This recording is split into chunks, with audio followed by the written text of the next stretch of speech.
menantikan kami. Guruku tersayang, guruku tercinta, tanpamu apa jadinya aku? Tak bisa baca tulis, mengerti banyak hal. Guruku, terima kasihku. Nakalnya diriku, kadang buatmu marah, namun segala maaf kau berikan.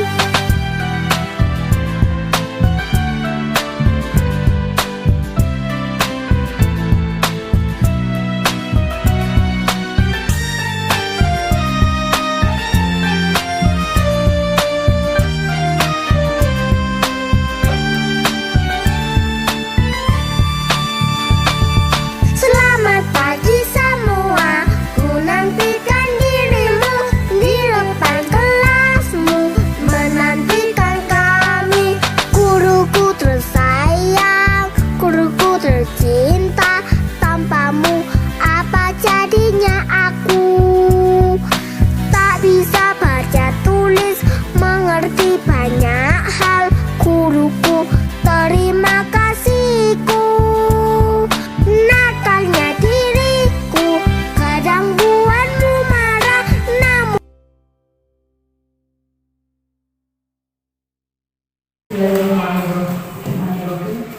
Assalamualaikum warahmatullahi wabarakatuh.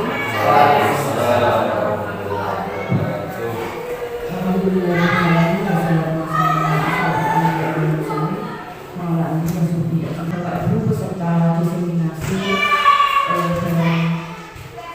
pemahaman dan pengalaman budaya positif di sekolah. Pada pagi ini kita akan mengikuti kegiatan diseminasi yang akan disampaikan oleh Bu Puji Astuti.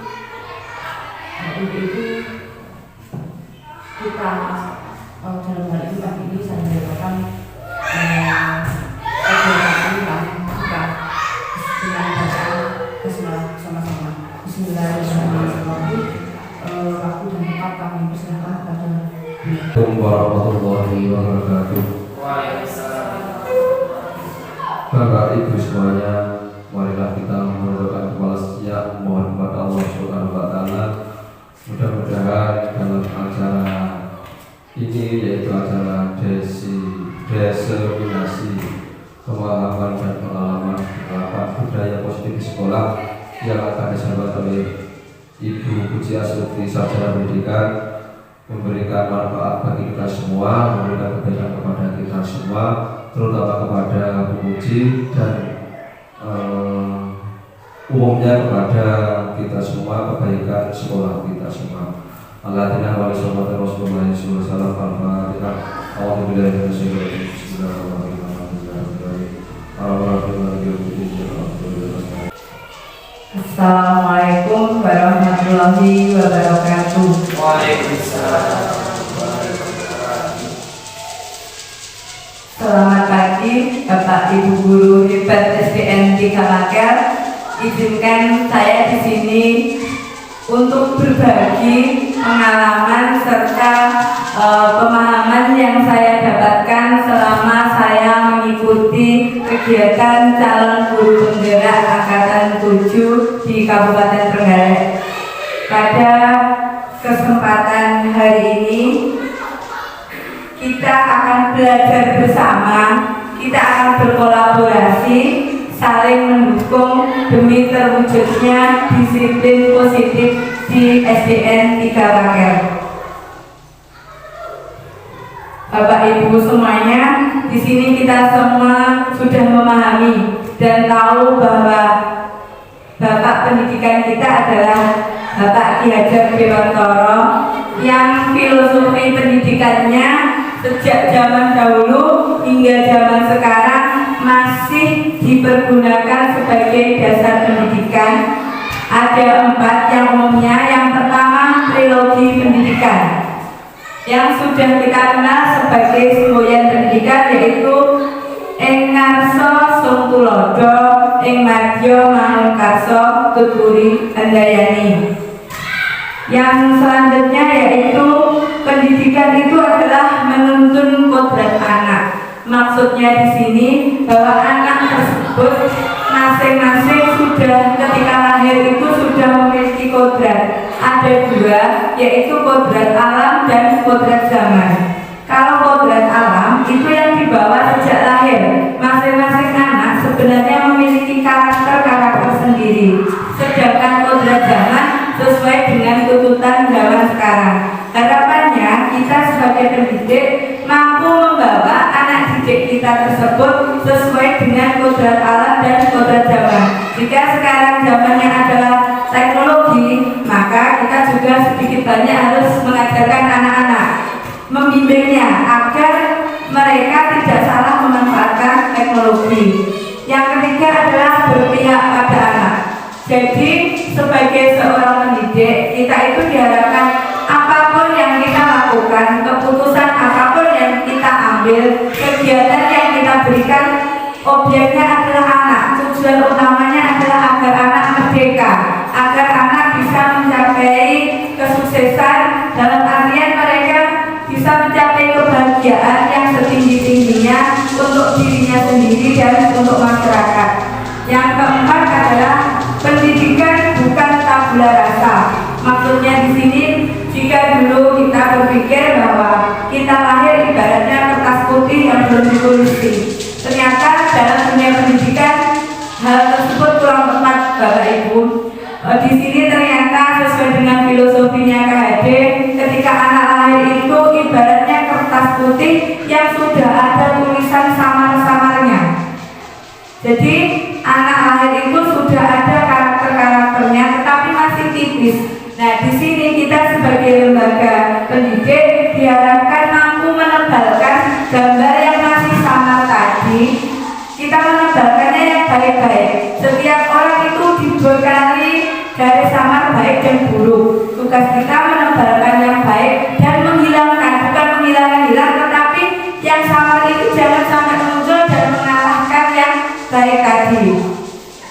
Di sini guru ibaratnya seorang petani. Anda diibaratkan sebagai petani yang memiliki peranan penting untuk menjadikan tanamannya tumbuh subur. Anda akan memastikan bahwa tanah tempat tumbuhnya tanaman adalah tanah yang cocok untuk ditanami. Iya Bapak Ibu Guru, kalau kita lihat tanah ini berarti apa ibaratnya? Tanahnya apa? Ketika seorang petani, kita petaninya, berarti tanahnya itu tempatnya di mana? Ya, sekolah ya, namanya sekolah. Nah, tanamannya itu adalah anak-anak. Bapak Ibu Guru, yang perlu kita ketahui, ketika seorang petani menanam padi, kita hanya bisa merawat padi agar tumbuh subur. Kita tidak bisa mengubah padi menjadi jagung. Nah, sama halnya seperti ketika kita mengajar anak-anak, kita tidak bisa memaksa mereka untuk menjadi polisi, menjadi kiai atau apa, tetapi kita hanya bisa mendukung kemampuan yang ada pada diri mereka. Hal-hal positifnya itu apa? Nanti kita dukung. Ini sekolah diibaratkan tanah, sehingga sebagai guru kita harus menciptakan lingkungan yang menyenangkan, aman, nyaman, sehingga anak-anak bisa tumbuh dan berkembang dengan baik. Salah satu tanggung jawab kita adalah menciptakan lingkungan positif yang saling mendukung. Di sini diharapkan nanti kita semua bekerja sama, saling mendukung, saling mengingatkan, saling melengkapi. Kita berangkatnya dari hal-hal positif yang kita miliki, nanti akan tercipta kebiasaan-kebiasaan baik. Dari kebiasaan baik anak-anak akan tumbuh menjadi karakter baik warga sekolah yang akhirnya akan membentuk sebuah budaya positif yang sering kita lihat adalah sebuah budaya yang baik. Misalkan saja seperti yang sudah kita laksanakan bersama, ada kegiatan sholat duha berjamaah, terus akan saling dengan Bapak Ibu Guru setiap bertemu, membantu teman, ada piket kelas, seperti itu sudah contoh kebudayaan positif yang ada di sekolah kita. Di sini kita belajar materi tentang budaya positif. Yang pertama yaitu disiplin positif dan nilai kebajikan universal, teori motivasi hukuman dan penghargaan serta restitusi, keyakinan kelas,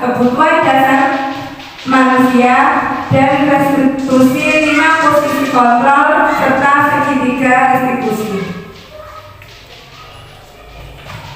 Bapak Ibu Guru, menurut teori dari Dr. William Jaeger, ternyata ada miskonsepsi tentang makna kontrol. Di sini ilusi. Ilusi itu apa menurut Bapak Ibu?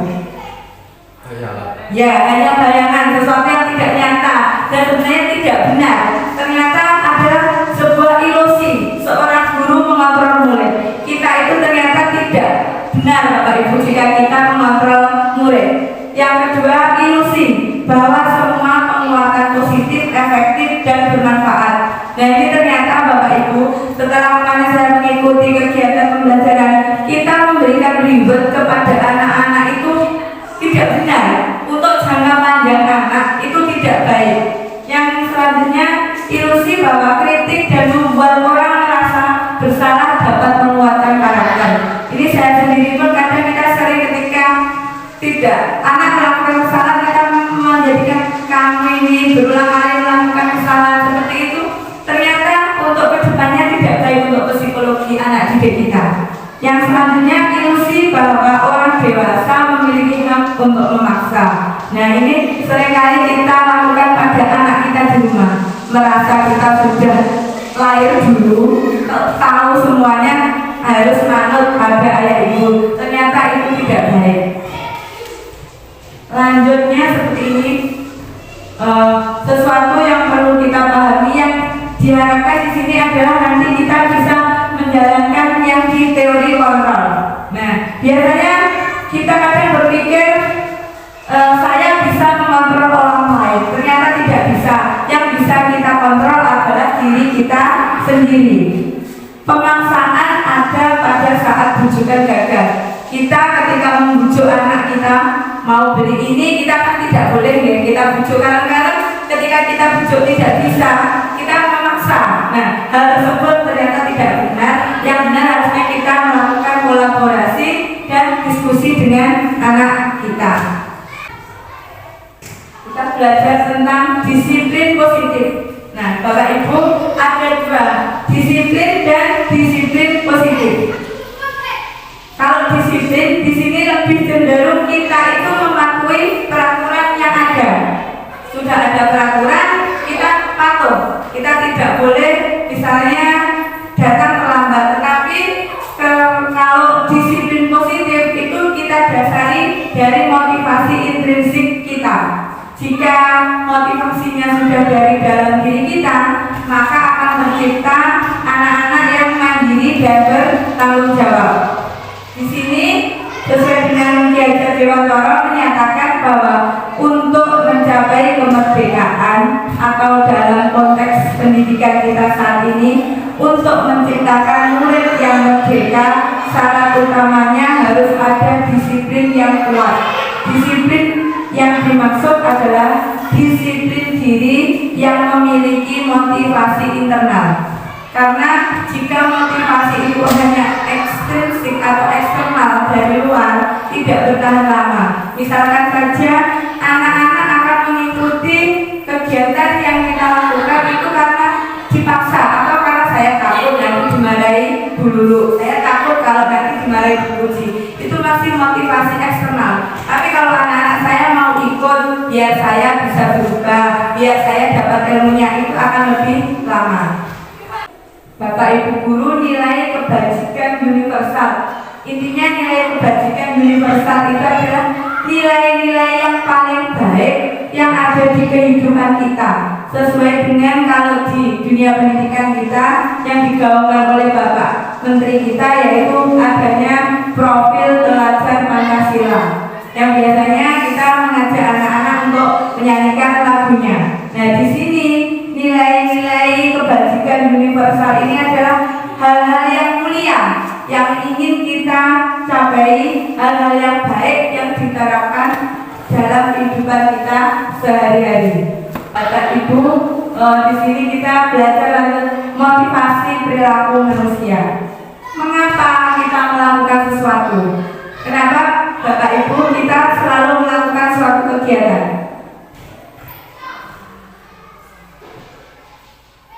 tujuan kita melakukan suatu kegiatan itu kan pasti ada ya. Nah, disitulah motivasi anak-anak untuk melakukan suatu tindakan. Di sini tujuan dari disiplin positif adalah menanamkan motivasi yang ketiga pada murid-murid kita, yaitu untuk menjadi orang yang merdeka, orang yang menghargai diri sendiri, orang yang memiliki nilai-nilai kepercayaan diri. Nah, ketika anak-anak memiliki motivasi intrinsik, maka akan berdampak jangka panjang. Motivasi yang tidak akan terpengaruh oleh hukuman ataupun hadiah. Jadi harapannya kalau anak-anak mengikuti sholat juga itu bukan karena takut dimarahi bapak ibu guru atau takut nilai agamanya rendah, tapi karena memang di dalam diri mereka sudah tertanam, saya harus mengikuti untuk merubah diri saya ke arah yang lebih baik. Bapak ibu, di sini motivasi perilaku manusia itu ada 3. Yang pertama, menghindari ketidaknyamanan atau hukuman. Yang kedua, mendapatkan imbalan ataupun penghargaan. Dan yang ketiga, menjadi orang yang mereka inginkan. Nah, di sini seringkali kita sendiri pun kadang melakukan tindakan itu karena motivasi yang nomor berapa? 1, 2, atau 3? 1 dari Pak Tatang, ada lagi kan biasanya yang nomor berapa? 1 atau 2. Nah, mari kita belajar bersama, kita rubah, kita kembalikan bahwa motivasi kita itu agar diri kita itu menjadi orang-orang yang menghargai diri kita sendiri. Jadi kita kembalikan bahwa setiap apapun yang kita lakukan adalah sesuai keinginan kita, sesuai dengan apa yang kita inginkan, tetapi tetap kita tidak boleh merugikan orang lain. Biasanya kita, apalagi kalau anak-anak itu melakukan segala sesuatu untuk mendapatkan imbalan. Nah, ternyata itu kurang tepat Bapak Ibu Guru. Jadi kita belajar bersama. Saya sendiri pun yang sering kasih nomor 1. Nih, Bapak Ibu, ternyata konsep disiplin ada hukuman, penghargaan, konsekuensi, dan restitusi. Hukuman dan penghargaan itu ternyata akan mengakibatkan identitas gagal pada anak. Anak tidak menemukan identitas dirinya. Karena hukuman itu bersifat tiba-tiba, langsung, tidak mengerjakan PR, ayo silakan keluar, kerjakan di luar. Nah, seperti itu. Itu akan menjadikan anak tidak menemukan jati dirinya. Penghargaan, padahal dulu digaungkan kalau untuk anak-anak motivasi itu disuruh memberikan hadiah, bintang atau apa. Ternyata setelah ditelaah bertahun itu kurang efektif. Takutnya seperti ini. Anak ketika saya yang mengajar, saya kasih bintang, senang ya mengikuti saya, nanti diajak dipuji suka. Tapi nanti ketika mata pelajaran olahraga ataupun agama yang gurunya tidak menerapkan bintang, anak-anak sudah, lah kalau sama Pak ini udah dapat bintang, saya malaskan seperti itu. Ternyata kurang tepat. Yang paling betul adalah hanya bawah, yaitu konsekuensi dan restitusi. Nah, konsekuensi di sini terencana dan disepakati oleh murid. Di sini penerapan peraturan Bapak Ibu Guru. Tapi murid sudah tahu jika misalkan dia terlambat datang 10 menit, maka nanti waktu istirahatnya dia terpotong 10 menit. Nah, di situ yang namanya konsekuensi, bukan hukuman fisik ataupun verbal. Yang restitusi, kita mengajak siswa berdiskusi untuk memperbaiki kesalahannya. Misal ada siswa yang datang terlambat, nanti kita panggil. Nanti kita belajar di belakang untuk penerapan restitusi.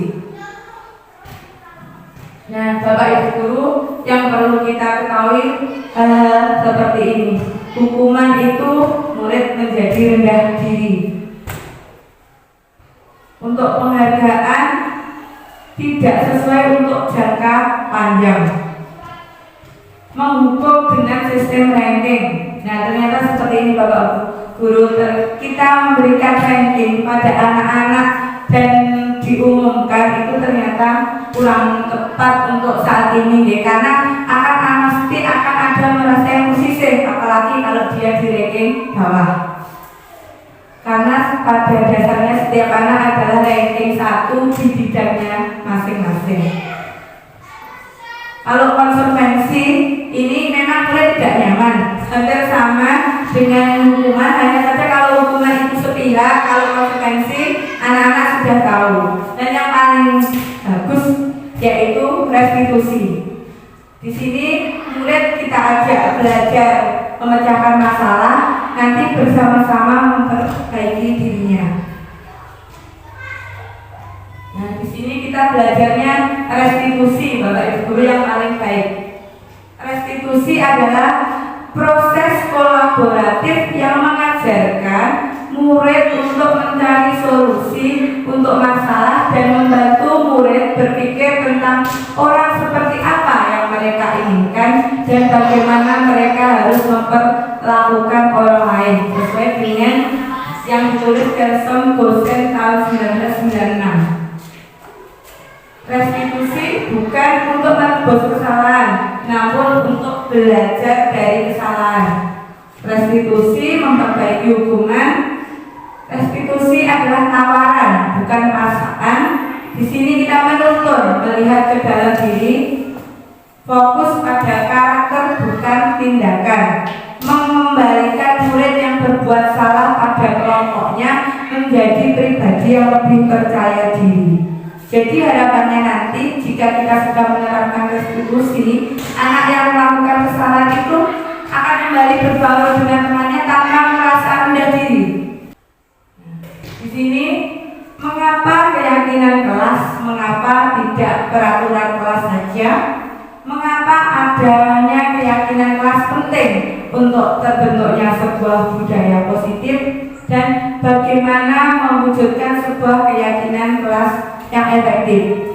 Di sini kita akan belajar dari hal kecil agar bisa menciptakan budaya positif. Kita mulai dari kelas kita masing-masing. Ibu, monggo direnungkan ini. Mengapa kita memiliki peraturan tentang penggunaan helm pada saat mengendarai kendaraan roda 2 atau motor? Kira-kira untuk apa Bapak Ibu guru ada peraturan itu? Keamanan pengendara.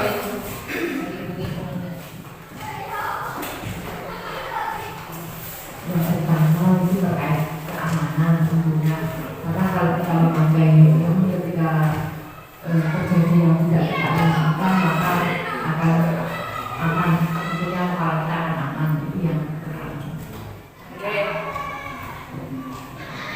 Betul sekali Bapak Ibu. Yang kedua, mengapa kita memiliki peraturan tentang penggunaan masker dan mencuci tangan setiap saat ketika masa pandemi? Apa tujuannya Bapak Ibu?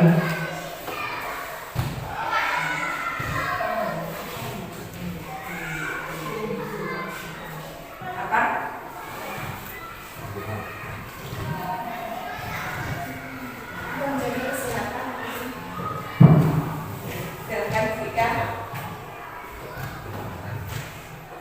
Untuk penggunaan masker dan mencuci tangan itu utamanya kita menjaga kesehatan.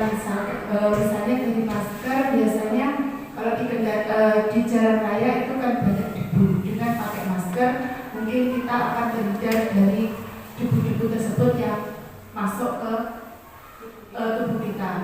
Dari mencuci tangan, mungkin kalau kita mau memegang makanan akan lebih aman jika makanan tersebut kita makan. Terima kasih. Ya, betul ya Bapak Ibu. Kita ada peraturan itu pasti untuk keselamatan dan kesehatan kita. Nilai keselamatan atau kesehatan tadi yang disebut suatu keyakinan, yaitu nilai-nilai kebajikan universal yang disepakati secara tersirat dan tersurat, lepas dari latar belakang suku, negara, bahasa maupun agama. Seseorang akan lebih tergerak dan bersemangat untuk menjalankan keyakinannya daripada hanya sekedar mengikuti serangkaian peraturan tertulis tanpa makna. Dalam artian kalau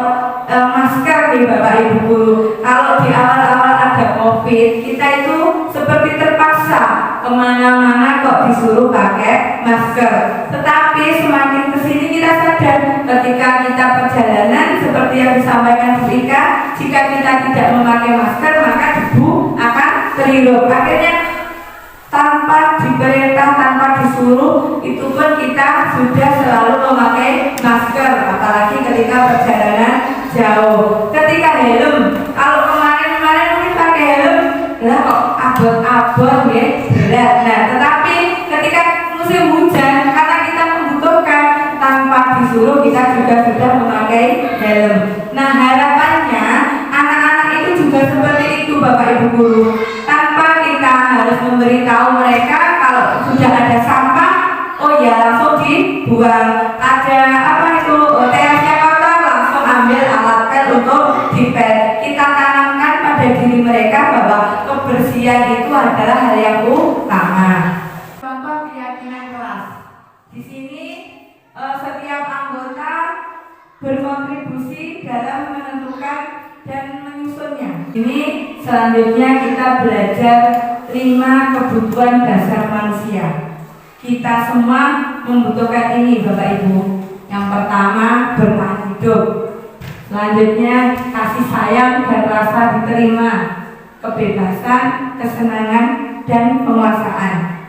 Ibu Ambar, guru wali kelas 2A di SD Pelita Hati, sedang bingung menghadapi ulah salah satu murid di kelasnya, yaitu Doni. Beberapa anak di kelas 2A telah datang padanya dan mengeluhkan Doni yang seringkali meminta bekal makan siang mereka dengan paksa. Jika Anda menghadapi situasi seperti Ibu Ambar, apa yang akan Anda lakukan? Menurut Anda, kira-kira apa alasan Doni melakukan hal itu? Nah, Bapak Ibu, jika kita dihadapkan ada masalah seperti ini, kira-kira apa yang akan kita lakukan? Monggo dulu.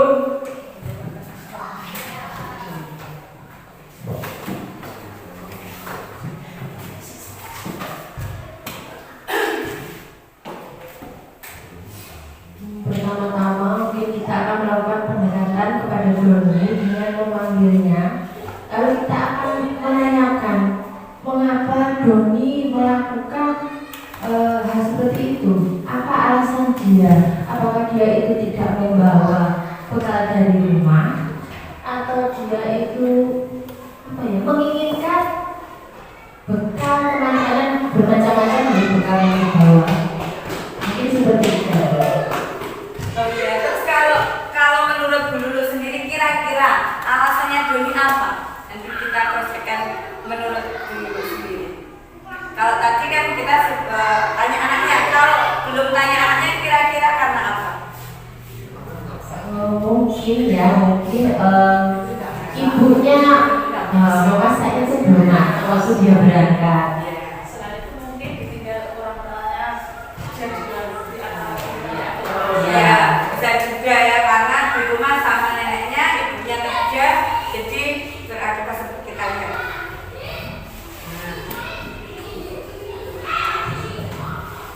Di sini berdasarkan dari materi yang saya peroleh, ada 3 kebutuhan yang dibutuhkan Doni, ya Bapak Ibu. Yang pertama adalah untuk bertahan hidup, yang kemungkinan karena tadi dia tidak membawa bekal atau mungkin tidak dibekali oleh orang tuanya. Karena apa? Temannya membuka bekal, yang terjadi dia pasti minta, ambil. Yang kedua, kasih sayang dan rasa diterima. Anak-anak ingin disukai dan diterima oleh lingkungannya. Mereka juga akrab dengan orang tua. Biasanya mereka belajar karena suka pada gurunya. Bagi mereka, teman sebaya sangatlah penting. Mereka juga suka bekerja dalam kelompok. Mungkin di sini dia ingin dekat dengan temannya. Akhirnya dia melakukan suatu tindakan, meskipun tindakannya menyimpang, tapi sebenarnya itu tujuannya agar dia bisa dekat dengan teman-temannya. Yang ketiga yaitu penguasaan. Di sini anak-anak selalu ingin menjadi pemimpin. Mereka suka mengamati sebelum mencoba hal baru. Biasanya rapi, sistematik, dan selalu ingin mencapai yang terbaik. Dan di sini bisa juga Doni tadi mengambil makanan temannya, dia temannya takut dengan dia. Dia akhirnya merasa berkuasa. Nah, seperti itu. Yang kelima yaitu anak-anak butuh kemandirian, butuh memiliki pilihan dan mampu mengendalikan arah hidup. Anak-anak perlu banyak bergerak. Anak-anak mencoba hal-hal baru dan tidak terpengaruh oleh orang lain. Anak-anak kita beri kebebasan, Bapak Ibu. Seperti halnya ketika kita pembelajaran, ada kalanya kita pembelajaran di luar kelas, ataupun mungkin ketika olahraga kita tanya anak-anak olahraga hari ini apa. Jadi ada kalanya kita memberikan kebebasan mereka untuk menentukan pilihan. Dan yang terakhir yaitu kesenangan, kebutuhan untuk merasa senang. Di sini bisa kita lakukan dengan di kelas mungkin mengajak bernyanyi ataupun permainan sederhana. Semua orang senantiasa berusaha untuk memenuhi kebutuhannya dengan berbagai cara. Bila mereka tidak bisa mendapatkan kebutuhannya dengan cara yang positif, mereka bisa melanggar peraturan atau melakukan hal-hal yang tidak sesuai dengan nilai kebajikan. Glaser menyatakan bahwa kapasitas untuk berubah ada dalam diri kita.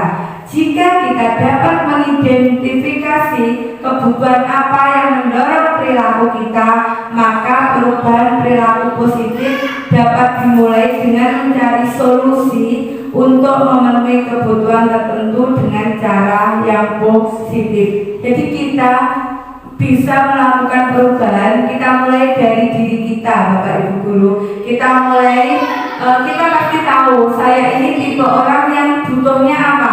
Kalau butuh kesenangan, maka saya akan memenuhi kesenangan dengan hal-hal yang positif. Jika butuh sebuah penguasaan, maka kita lakukan hal-hal positif agar keinginan kita bisa tercapai. Selanjutnya kita belajar dunia berkualitas. Dunia berkualitas itu intinya dunia yang indah, yang paling bagus menurut kita. Nah, di sini kita tidak bisa memaksakan dunia berkualitas saya sama dengan dunia berkualitas Bapak Ibu. Pasti kita punya keinginan kehidupan kita yang seperti apa gambarannya. Gambaran dunia berkualitas itu adalah unik dan spesifik untuk setiap orang. Jika Anda bisa hidup di dunia berkualitas Anda, hidup Anda akan sempurna buat Anda. Tapi sayangnya Anda tidak bisa tinggal di sana. Jadi kita itu memiliki gambaran dunia berkualitas, tetapi kita tidak bisa tinggal di sana. Karena jika kita tinggal di dunia berkualitas kita, maka kita akan menjadi orang yang egois. Di sini Bapak Ibu, kita belajar tentang restitusi. Poin di modul saya yang 1.4 budaya positif itu lebih ditekankan di sini untuk penerapan di sekolah, yaitu program disiplin positif yang berpusat pada murid yang dikembangkan oleh Dian Gosen dengan pendekatan restitusi. Di sini ada 5 gambar awan yang ada tulisannya. Apa yang pertama? Penghukum. Oke, yang kedua pembuat merasa bersalah, teman, pantau, dan manajer. Kita belajar satu persatu dan sambil belajar kita sambil mengingat-ingat selama ini perilaku yang kita berikan kepada siswa kita itu yang mana. Di sini ada penghukum, hukuman fisik maupun verbal. Sekolah memerlukan sistem atau alat yang dapat lebih menekan murid-murid lebih dalam lagi. Ketika kita seorang guru pada posisi penghukum, kita sering mengatakan hal seperti ini: patuhi aturan saya,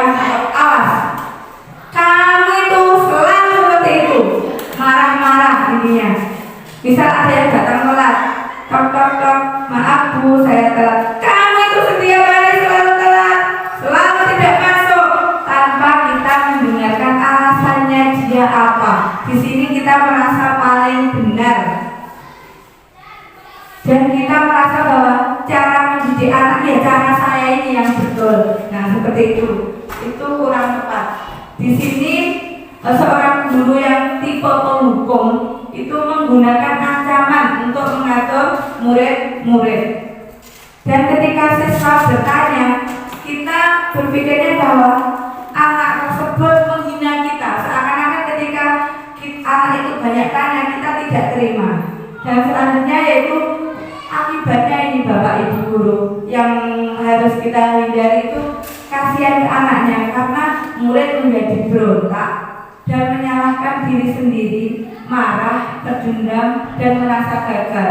Jika efek ini berlanjut, dalam artian kita sering marah pada anak, nanti psikologis anak ketika dewasa yang kurang baik. Nah, di sini jika selama ini kita memandang bahwa hukuman terlihat berhasil mengubah perilaku murid, itu sebenarnya hanyalah ilusi. Hanya sesaat. Hukuman akan merugikan murid dalam jangka panjang. Perubahan perilaku terjadi sementara. Murid berubah karena takut, bukan berasal dari motivasi intrinsik. Sehingga motivasinya yaitu level 1 yang tadi, dia takut mendapatkan hukuman. Dua, ini kita kalem Bapak Ibu, menggunakan keheningan yang membuat orang lain merasa tidak nyaman, bersalah atau rendah diri. Guru akan berkata seperti, Ibu sangat kecewa sekali dengan kamu. Berapa kali Bapak beritahu kamu itu harus mengerjakan PR. Apa kamu tidak kasihan pada orang tuamu? Kadang kita berpikir kalimat-kalimat seperti itu tuh sudah bagus nih Bapak Ibu, tidak menyakiti anak. Tetapi ternyata dampaknya untuk anak-anak itu, murid akan memiliki penilaian diri yang buruk tentang diri mereka. Murid merasa tidak berharga dan mengecewakan orang-orang yang disayanginya. Di sini menurut Jenny Gosen, alih-alih membuat murid belajar dari kesalahannya dan memperbaikinya, dampak penggunaan posisi ini, murid memandang buruk dirinya dan tidak berharga. Murid akan merasa menjadi manusia gagal. Motivasinya tetap level 1, yaitu anak takut karena adanya hukuman. Nah, di sini Bapak Ibu guru yang sering kita tanamkan setelah dari 1 dan 2 tadi kurang tepat, biasanya kita akan menganggap murid kita teman. Ternyata menganggap murid kita teman itu juga kurang tepat, karena efek jangka panjangnya tidak baik. Nah, di sini ada sisi positifnya, ada sisi negatifnya. Sisi positifnya, kita akrab dengan anak-anak kita. Kalau kita tidak akrab, nanti imbasnya ketika kita menasihati atau menyuruh apa-apa, anak akan mengikuti kita. Tapi ada negatifnya, nanti murid bergantung pada guru. Misal gini, ada anak yang tidak mengerjakan PR deh. Oh ya, tidak apa-apa, Despian tidak mengerjakan PR, lain kali jangan diulang. Nah, seperti itu kan. Nah, nanti ketika dia bertemu guru lain tidak mengerjakan PR, kan belum tentu sama responnya. Nah, belum tentu sama, akhirnya dia akan merasa kecewa, merasa dirinya tidak, guru tersebut kenapa tidak mau membantu saya, padahal Pak Guru katanya teman dengan saya. Nah, seperti itu. Akhirnya anak lama, biasanya anak akan lama kalau kita terlalu baik pada mereka. Ini motivasinya sudah level 2 Bapak Ibu guru untuk mendapatkan kenyamanan, tetapi belum tepat untuk diterapkan. Nah, ini level yang posisi kontrol guru yang keempat, pemantau. Ini bagus Bapak Ibu. Kita mengawasi siswa bertanggung jawab atas perilaku siswa. Di sini ketika kita berbicara dengan siswa, mimik kita datang. Misal ada yang terlambat, ya silakan masuk, silakan duduk. Kita tidak ada marah, tidak ada nada rendah, tetapi kita langsung bertanya, kamu tahu kamu terlambat berapa menit? 10 menit, misal seperti itu. Kamu tahu konsekuensinya apa? Saya nanti saat istirahat tinggal di kelas selama 10 menit. Baik, terima kasih. Sekarang silakan duduk ikuti pelajaran.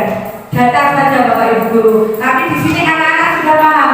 Kalau dia terlambat, apa konsekuensinya? Kalau dia memakai sepatu warnanya putih, apa konsekuensinya? Di sini sudah bagus jika kita menerapkan ini. Tapi nanti ada yang lebih bagus lagi.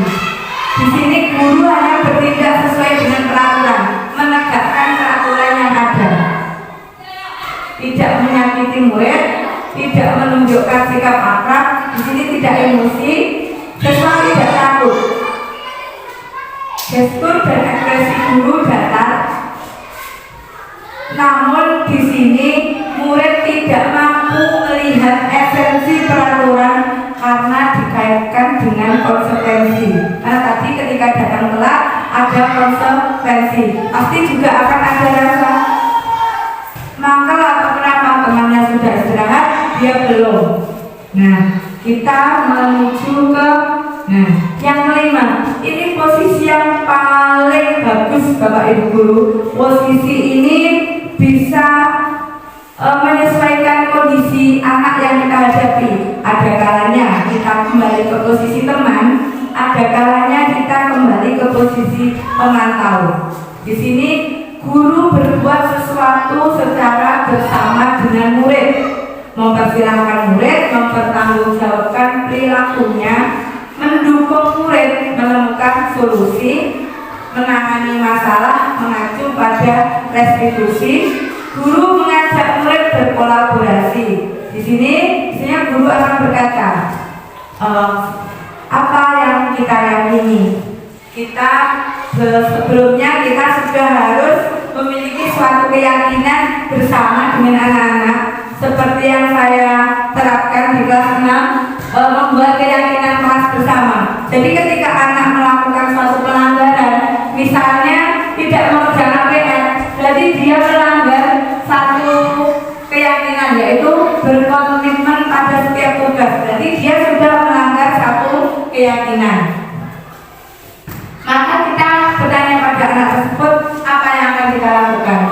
Nah, di sini guru membimbing murid untuk mengatur dirinya, tidak memisahkan siswa dari kelompoknya. Maksudnya seperti ini Bapak Ibu. Ketika ada satu siswa yang melakukan kesalahan, kita tidak menyuruh siswa tersebut untuk berdiri di pojokan atau keluar dari kelas atau duduk sendiri, tetapi tetap kita ajak kegiatan pembelajaran, baru nanti di waktu istirahat atau apa kita panggil anak secara personal. Kita tanya apa yang terjadi, kenapa dia melakukan sebuah kesalahan. Kita belajar tentang restitusi, proses menciptakan kondisi bagi murid untuk memperbaiki kesalahan mereka. Restitusi membantu murid menjadi lebih memiliki tujuan, disiplin positif, dan memulihkan dirinya setelah berbuat salah. Jadi anak yang berbuat salah tersebut kita bangun semangatnya. Tidak apa-apa kamu salah, tetapi jangan diulangi, dan kita ajak memikirkan apa yang bisa dia lakukan untuk memperbaiki kesalahannya. Harapannya siswa akan menjadi pribadi yang lebih baik dan menghargai nilai kebajikan yang mereka percayai, serta memiliki motivasi intrinsik untuk berbuat baik. Nah, Bapak Ibu Guru, untuk menerapkan restitusi tadi ada 3 langkah restitusi dalam menangani setiap masalah siswa. Yang pertama, menstabilkan identitas. Yang kedua, validasi tindakan yang salah. Dan yang ketiga, menanyakan keyakinan. Dari 3 langkah ini tergantung konteks masalah yang kita hadapi. Bisa berurutan, bisa langsung 2-3, ataupun lompat. Yang penting harapannya tujuannya bisa tercapai. Pertama itu mengubah identitas anak dari orang yang gagal karena melakukan kesalahan menjadi orang yang sukses.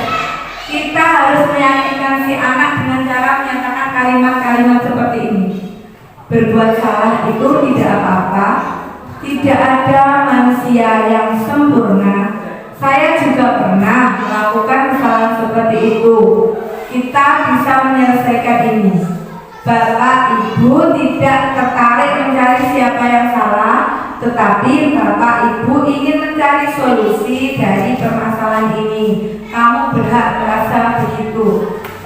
Hal ini misalkan terjadi pada murid kita yang saling pukul gitu, misal ngeplak kancane atau jiwit, maka kita tidak serta-merta langsung menyalahkan anak, tetapi sesuai dengan langkah ini kita panggil anak tersebut, kita tenangkan, dan intinya kita mengatakan bahwa tidak apa-apa melakukan sebuah kesalahan, tetapi dari kesalahan mari kita belajar. Langkah yang kedua yaitu validasi tindakan yang salah. Guru yang memahami suatu teori kontrol pasti paham setiap tindakan kita saja, baik buruk ataupun apa, pasti ada tujuannya, pasti ada alasan tertentu. Begitupun siswa kita, ketika dia mungkin memukul temannya, pasti akan ada hal-hal yang mendasari sebelum terjadi pemukulan. Padahal di sini kita harusnya berusaha memvalidasi tindakan siswa tersebut. Di sini kita bisa mengucapkan kalimat-kalimat seperti ini. Padahal kamu bisa melakukan yang lebih buruk dari ini ya. Kamu pasti punya alasan mengapa melakukan hal itu. Kamu patut bangga pada dirimu sendiri karena kamu telah melindungi sesuatu yang penting buatmu. Kamu boleh mempertahankan sikap itu, tetapi kamu harus menambahkan sikap baru. Misal anak berebut buku gitu Bapak Ibu, dan bukunya direbut temannya, kamu tidak boleh dipertahankan. Akhirnya temannya keplak. Nah, yang keplak ini kita panggil, mungkin kita panggil, kita tanya kenapa buku saya mau diminta. Jadi bagus dia mempertahankan hak miliknya, tetapi caranya yang kurang tepat. Di sini peran kita mengarahkan bahwa yang ini kurang tepat. Nah, untuk menyelesaikan masalahnya saya harus apa Pak Bu? Kalau seperti itu kita ajak dia berpikir, nanti arahnya dia sendiri yang menemukan. Oh, harusnya saya bilang gini ya Bu, boleh pinjem tapi sebentar, atau iya sebentar jangan ditarik, karena seperti itu. Harapannya anak sendiri yang menyelesaikan masalah, bukan langsung kita oh ya jual-jual. Nah, seperti itu ternyata tidak baik. Nah, ini yang selanjutnya, yang ketiga, teori kontrol menyatakan bahwa kita pada dasarnya termotivasi secara internal. Ketika identitas sukses telah tercapai, langkah 1, dan tingkah laku yang salah telah divalidasi pada langkah 2, maka anak akan siap untuk dihubungkan dengan nilai-nilai yang dia percaya dan terpindah menjadi orang yang dia inginkan. Di sini ketika tadi sudah, misalkan tadi berebut buku, anak-anak sudah kita beritahu, iya kamu tidak bakal memukul, tetapi jangan diulangi. Terus kita tanya alasannya tadi karena bukunya direbut, nantinya kita ajak anak berpikir, perbuatan yang kamu lakukan tadi melanggar keyakinan kelas apa? Nah, seperti tadi berarti kalau di sini percaya dan menghormati orang lain serta barang miliknya, berarti dia sudah melanggar satu komitmen yang dibuat. Jika sudah seperti itu, apa yang sebaiknya kita lakukan? Nah, kita sebaiknya mengajak anak itu berpikir, seharusnya tadi yang paling baik sikapnya seperti apa? Apa langsung memukul atau pinjam sebentar, saya pinjami, jangan direbut Mas, kalau pinjam boleh, jangan ditarik, tapi silahkan lihat, seperti itu. Contoh penerapan dari segitiga restitusi.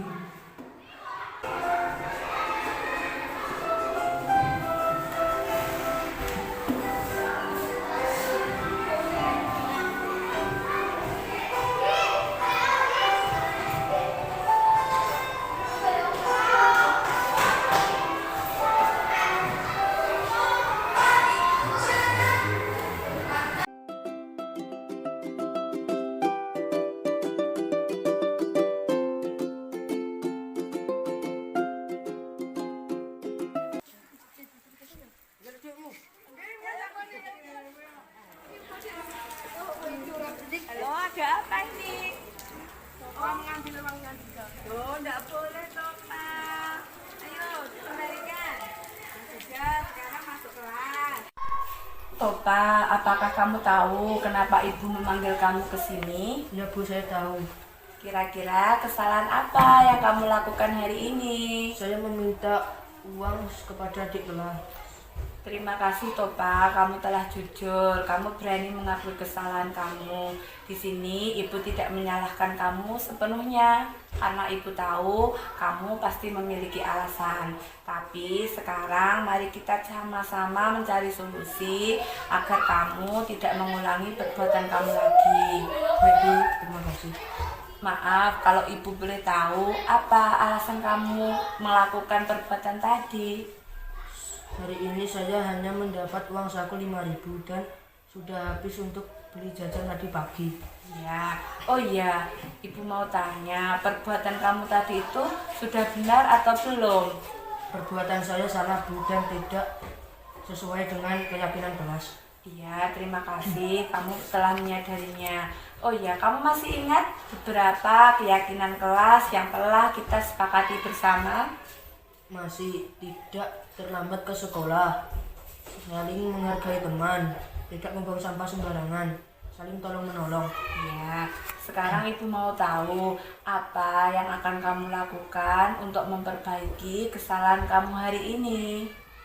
Saya akan meminta maaf kepada adik kelas dan saya juga minta maaf kepada ibu. Dan saya tidak akan mengulangi perbuatan saya lagi. Bagus. Ada hal lain yang akan kamu lakukan? Saya akan menghemat uang saku saya agar saat istirahat masih bisa membeli jajan.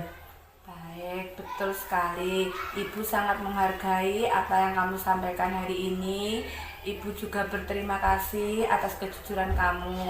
Dan ibu harap semua yang Topa sampaikan dengan sepenuh hati dan nanti benar-benar Topa laksanakan. Dan ibu doakan agar Topa menjadi anak yang pandai, anak yang sukses dan selalu mematuhi peraturan sekolah. Ya Bu, terima kasih. Ya, sekarang Topa bisa kembali ke kelas.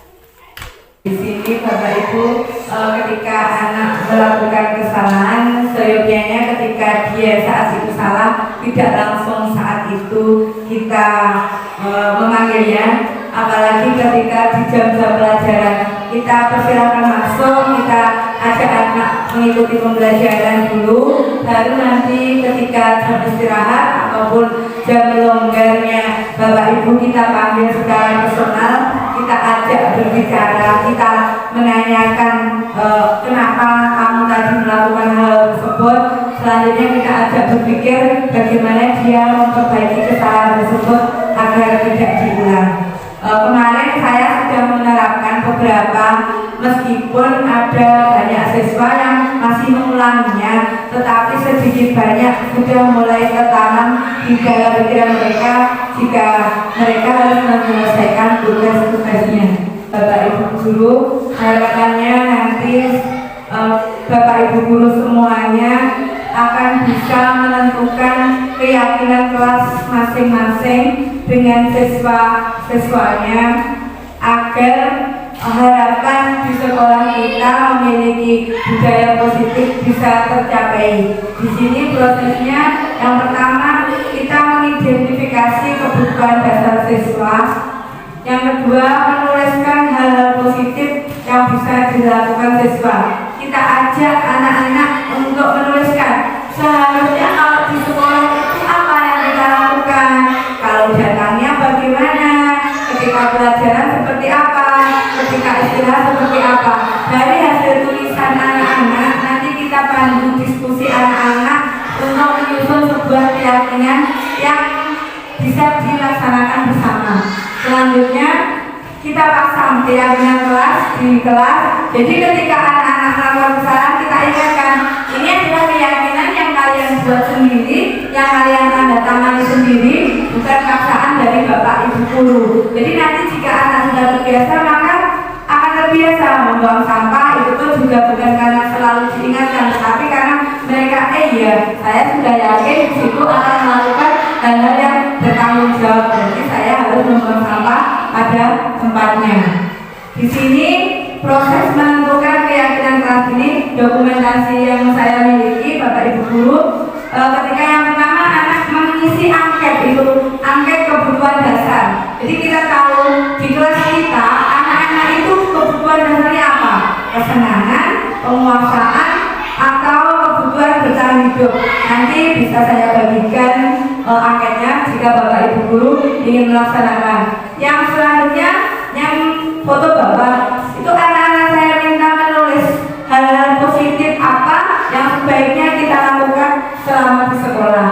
Dan selanjutnya yang hari berikutnya anak-anak saya ajak diskusi untuk menentukan keyakinan kelas yang hasilnya seperti gambar di samping, yaitu bersikap jujur dan bertanggung jawab, ramah, sopan dan saling peduli sesama warga sekolah, percaya dan menghormati orang lain serta barang miliknya, menyimak pelajaran dengan baik, berkomitmen pada setiap tugas. Jadi dari sekian banyak yang ditulis anak-anak dirangkum menjadi sebuah kalimat-kalimat positif. Jadi kunci untuk membentuk suatu keyakinan kelas itu kalimatnya tidak boleh menggunakan kata negatif. Misal tidak boleh berlarian, seperti itu tidak boleh Bapak Ibu. Kita ubah menjadi berjalan ketika di teras. Tidak boleh membuang sampah, itu tidak. Tapi kita membuang sampah pada tempatnya dengan kalimat-kalimat yang positif. Kita harus berusaha menghindari.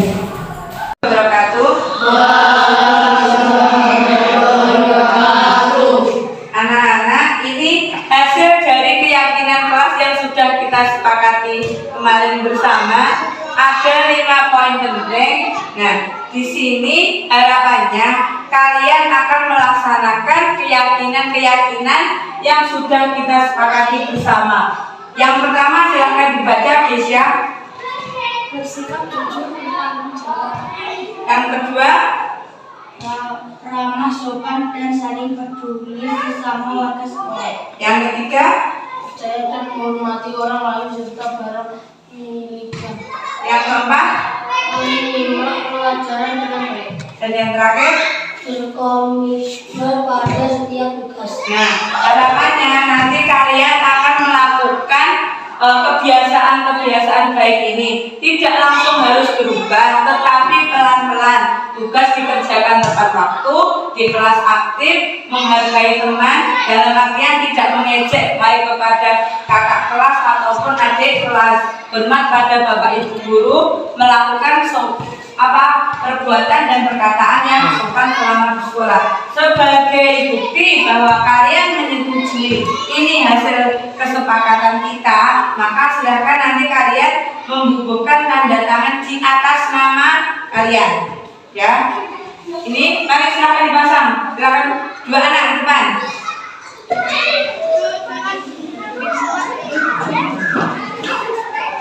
Ya, sekarang satu persatu silakan mendan tanda tangan. Tanda tangannya di atas nama, ya.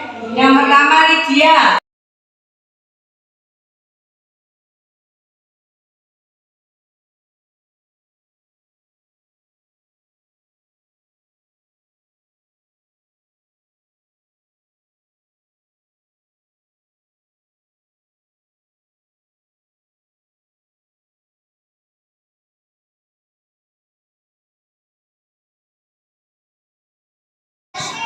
Terima kasih ya anak-anak. Kita yakin untuk menjalankan semuanya. Oke. Terima kasih. Mari tepuk tangan semuanya. Selama ini Bapak Ibu guru ketika saya mengajak anak-anak untuk kegiatan itu responnya antusias dan sudah sedikit merubah, karena untuk merubah sepenuhnya itu butuh waktu. Seperti yang satu siswa yang tidak masuk ketika pelajaran matematika itu ada selalu setiap pelajaran matematika kalau tidak sakit ya berpergian, kalaupun datang tidak mengerjakan. Itu saya sudah berulang kali melakukan pendekatan, terus sekarang mulai berani masuk, baru masuk nih, belum fokus ke tugasnya. Yang penting pelan-pelan kalau nanti ada hasilnya. Yang kedua, siswa sudah mulai belajar menyelesaikan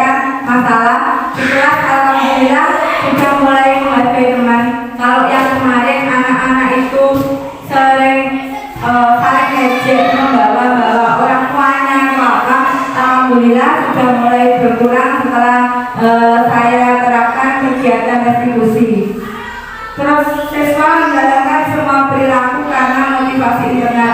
Alhamdulillah hal yang ini tercermin dari tugas piket ya Bapak Ibu di masing-masing kelas. Sekarang alhamdulillah siswa-siswa kita tanpa diingatkan sudah tahu jika jadwalnya piket maka anak-anak akan melaksanakan bahwa sehari mengumpul tanggung jawabnya. Di sini refleksi dan rencana tindak lanjut yang akan saya lakukan. Kita harus berupaya untuk konsisten Bapak Ibu Guru.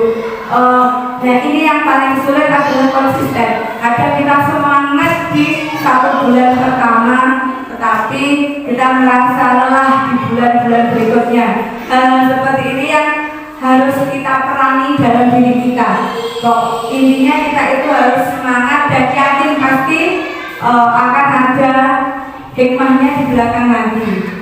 Karena untuk melakukan sebuah perubahan itu butuh waktu yang lama dan butuh ketelatenan. Kita tidak bisa melakukan segala sesuatu itu instan. Pasti butuh proses. Jika hari ini gagal, kita ulang besoknya. Jika besok gagal, kita ulang terus dan kita berpikir cari alternatif lain agar berhasil. Selanjutnya nanti saya juga berharap bisa bekerja sama dan diskusi dengan Bapak Ibu Guru semuanya untuk selalu menerapkan hal-hal baik ini dan berusaha memenuhi kebutuhan dasar siswa dan selalu mendengarkan dan membantu siswa menemukan solusi setiap masalahnya. Jadi nanti harapannya saya akan selalu berusaha untuk membagikan ilmu ataupun pengalaman yang saya peroleh kepada Bapak Ibu semuanya dengan harapan nanti kita sama-sama mendapatkan manfaatnya dan syukur alhamdulillah jika nanti Bapak Ibu Guru yang lain pun akan mengikuti kegiatan ini karena ilmunya pasti akan lebih banyak ketika Bapak Ibu Guru ikut sendiri daripada hanya lewat saya. Kiranya cukup sekian pemaparan dari saya hari ini. Mungkin sekarang waktunya bisa kita gunakan diskusi ataupun apa yang ingin Bapak Ibu Guru tanyakan terkait keyakinan kelas.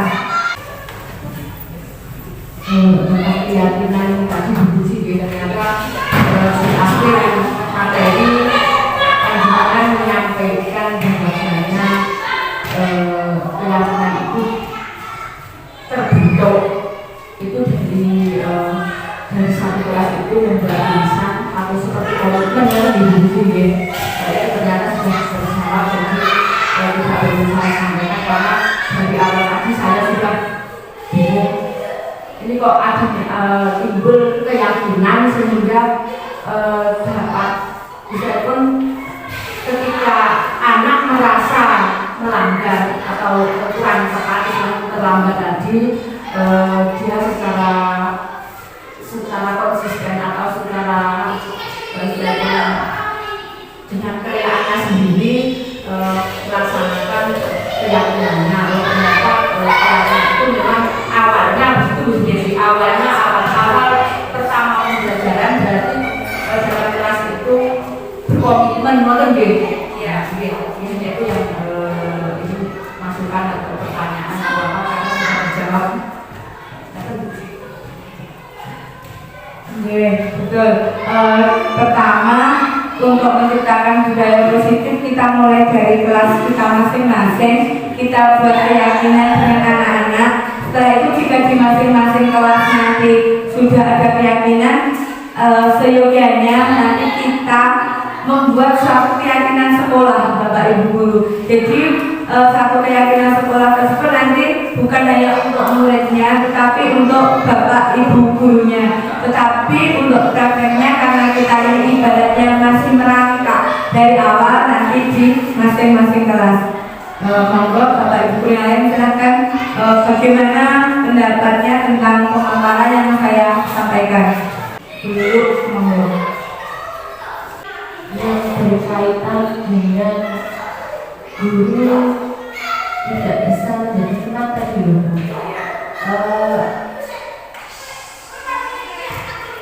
Gimana ya? Jadi anak-anak itu juga jadi tidak kan begitu Bu ya. Kalau tidak kita jadikan teman. Terus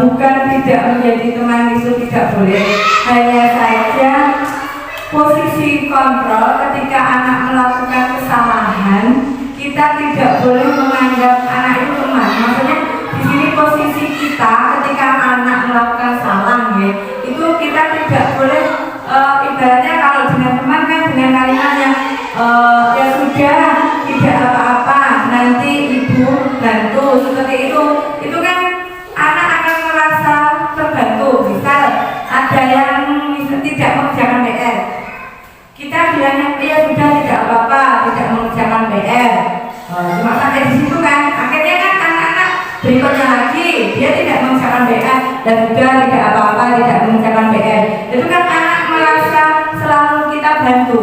Nah di situ yang tidak boleh ketika anak melakukan salah. Tetapi kalau di hari-hari biasa ketika anak-anak baik-baik saja ya kita tetap menjadi teman untuk mereka, itu tidak apa-apa. Yang dimaksud tadi di sini itu ketika anak-anak melakukan suatu kesalahan. Jadi ketika anak melakukan kesalahan itu kita tidak boleh intinya mengetengkan ya. Kalau satu kali dua kali kita biarkan, takutnya nanti anak bergantung pada kita dan merasa kita lindungi. Nah takutnya nanti efeknya seperti ini. Misal hari ini tidak mengerjakan PR sama dulu kan tidak apa-apa. Besoknya ketika tidak mengerjakan tugas mungkin Bu Lulu sudah ada rasa ini kok sering tidak, terus Bu Lulunya agak nada tinggi, anak itu akan sakit hatinya dalam Bu, karena kemarin saja loh saya tidak dimarahi, Bu Lulu kok jadi gitu ya sama saya, apa benci sama saya, padahal kan awalnya seneng karena tidak dimarahi di PR awal. Nah seperti itu. Kalau di hari-hari biasa kita ngobrol dengan anak-anak atau apa yang mungkin tetap ada batas sopan ya Bapak Ibu guru yang perlu kita tanamkan sopan seperti itu. Silakan Bapak Ibu guru lain mari kita diskusi. Silakan memberikan pendapat atau masukan atas materi yang saya sampaikan. Bu Erna. Di sini saya hanya ingin berkomentar tentang anak yang mempunyai masalah ya Bu. Kita tidak sebagai guru tidak boleh mengerasi anak, dikerasi atau memberikan kata-kata yang tidak baik atau hukuman. Terus di sini bagaimana peran guru dalam mengatasi siswa yang bermasalah itu dengan secara bijak. Ya, terima kasih Bu.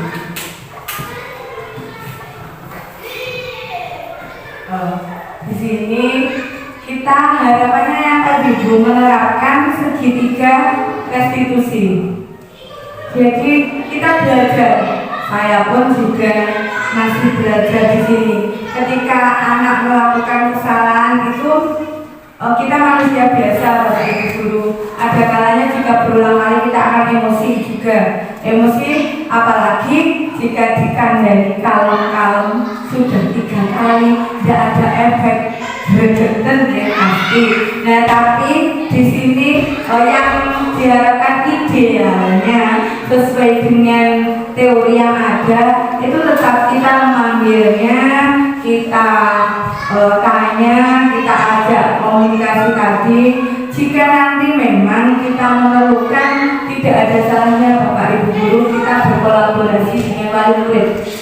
Jika kita menganggap kesalahan anak tersebut sudah di luar batas normal anak seusianya, ya kan ada anak yang usia SD tapi melakukan kesalahan yang berlebihan, maka kita libatkan wali muridnya untuk menyelesaikan masalah. Jadi untuk mencapai budaya positif tadi kita harus menjalin kerjasama yang baik dengan wali murid, dengan lingkungan sekitar sekolah, utamanya dengan komunitas sekolah, agar apa yang kita harapkan bisa tercapai.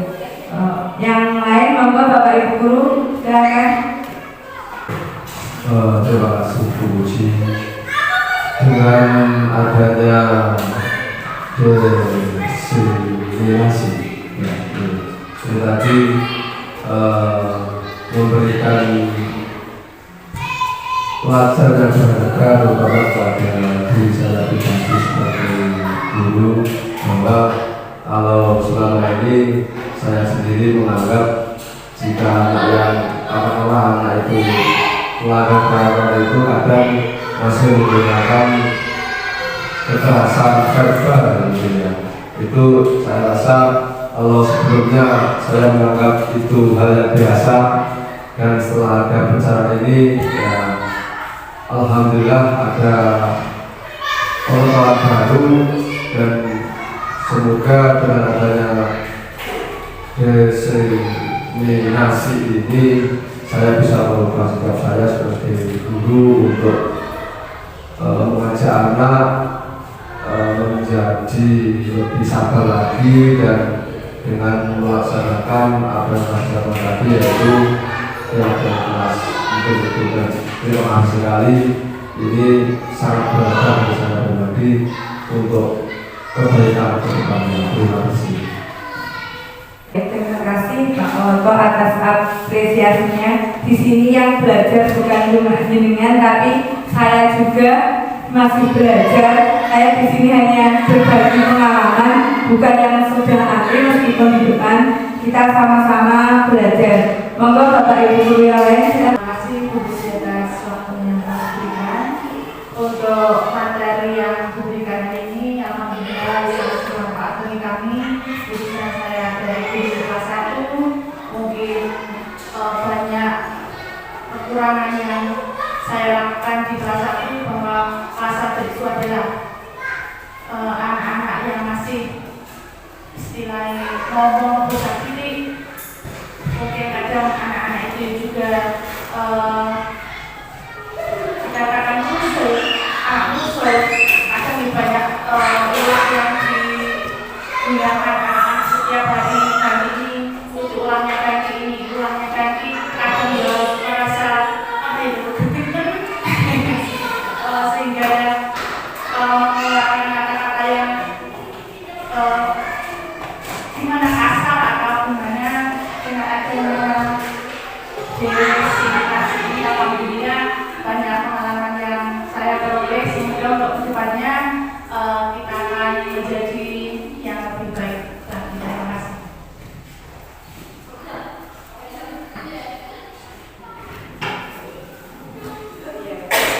Terima kasih Bapak Ibu semuanya atas perhatian partisipasinya. Harapannya apa yang saya sampaikan bermanfaat untuk Bapak Ibu guru. Mari kita berkolaborasi bersama mewujudkan SDM 3 paket yang berbudaya positif di masyarakat. Mari kita mencetak generasi-generasi yang berprofil Pancasila melalui kegiatan pembelajaran yang merdeka yang mengutamakan diferensiasi pada siswa. Kiranya ada kurang lebihnya dari apa yang saya sampaikan hari ini, saya mohon maaf yang sebesar-besarnya. Wassalamualaikum warahmatullahi wabarakatuh.